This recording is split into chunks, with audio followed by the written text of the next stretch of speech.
Hello बच्चों, physics classes में आपका हार्दिक स्वागत है। आज हम आप लोगों को एच.सी. वर्मा कंसेप्ट ऑफ फिजिक्स के ऑब्जेक्टिव जितने भी क्वेश्चन हैं वो मोस्ट इम्पॉर्टेंट है।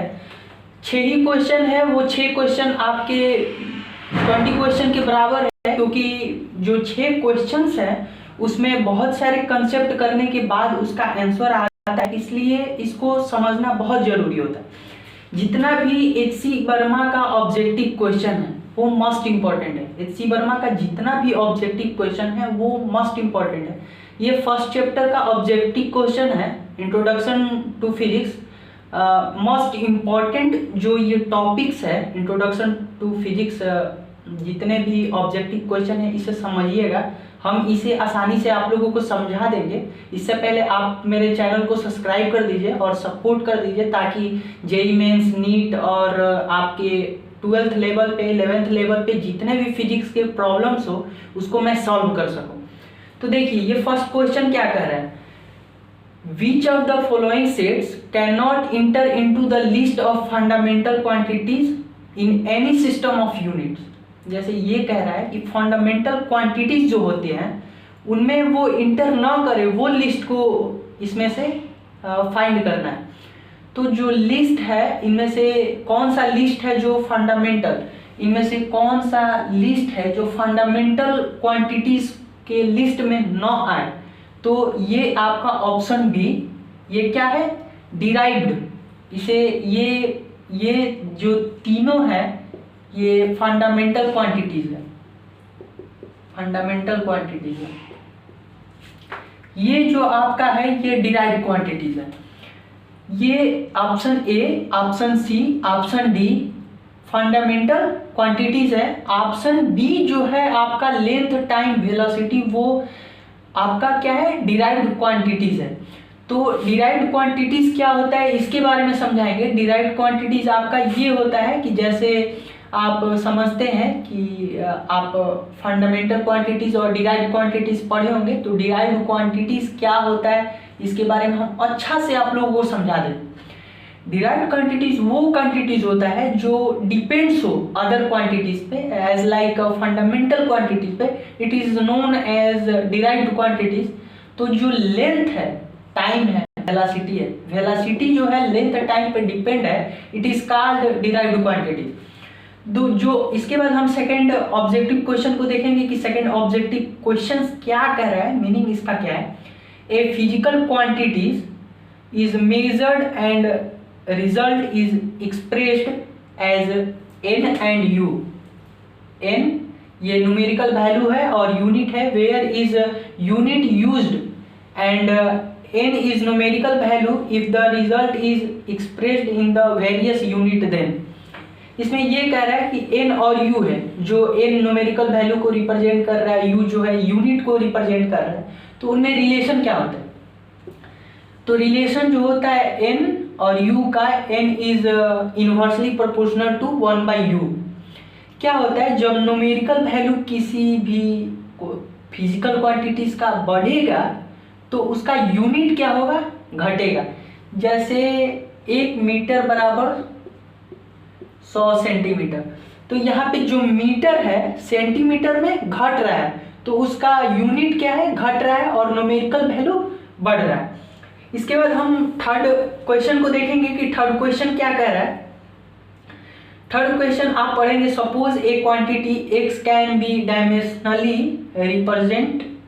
Represented in the term of mlt, और that is x is equal to m power a l power b t power c।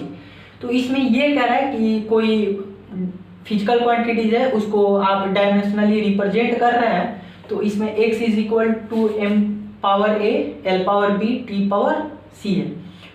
तो इसमें ऑप्शन क्या सही होगा, जैसे can always be dimensionally represented in the term of LTX, never be represented in the term of LTX, और may be represented in the term of LTX if a is equal to 0, a does not equal to 0।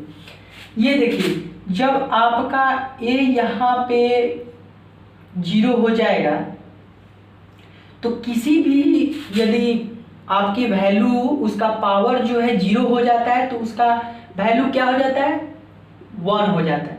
तो यहाँ पे m की value 1 हो जाएगा, तो ये physical quantities को रिप्रेजेंट नहीं करेगा।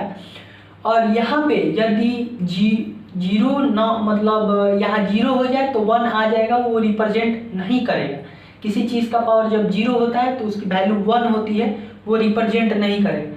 यदि उसी का पावर जो है 0 के अतिरिक्त बिसाइड्स 0 कोई और पावर हो, like a does not equal to 0, तो 0 को छोड़ के कोई और भी पावर 1 हो सकता है, -1 हो सकता है, 2 हो सकता है। तो आप देखते हैं MLT में 0 ना हो के -1 2 3 ऐसे हो सकता है। तो उसमें क्या फिजिकल क्वांटिटीज को रिप्रेजेंट करेगा, इसमें इसको निगलेक्ट नहीं करेगा।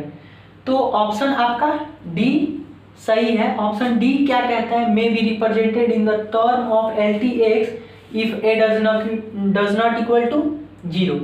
ये ऑप्शन ए और बी गलत होगा, क्योंकि can always be dimensionally represented in the term of LTX, और बी ऑप्शन है can never be dimensionally represented in the term of LTX। इसमें कह रहा है हमेशा LTX में रिप्रेजेंट कर रहा है, इसमें कह रहा है हमेशा LTX में रिप्रेजेंट नहीं करेंगे।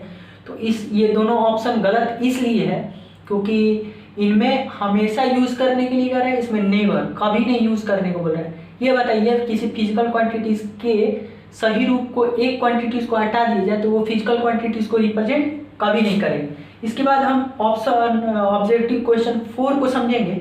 ए डायमेंशनल लेस क्वांटिटीज, हमारे पास एक डायमेंशनल लेस क्वांटिटीज है। तो जो डायमेंशनल है यूनिट पे डिपेंड करता है। डायमेंशनल क्या है, यूनिट पे डिपेंड करता है। डायमेंशनल यूनिट पे डिपेंड करता है, डायमेंशनली जो है यूनिट पे डिपेंड करता है। तो यहाँ पे डायमेंशनली लेस मतलब उसमें डायमेंशनल नहीं है, तो never has a unit, always has a unit. जैसे जब डायमेंशनल लेस है तो उसका कभी यूनिट नहीं होगा, उसका हमेशा यूनिट होगा, उसका कभी हो सकता है।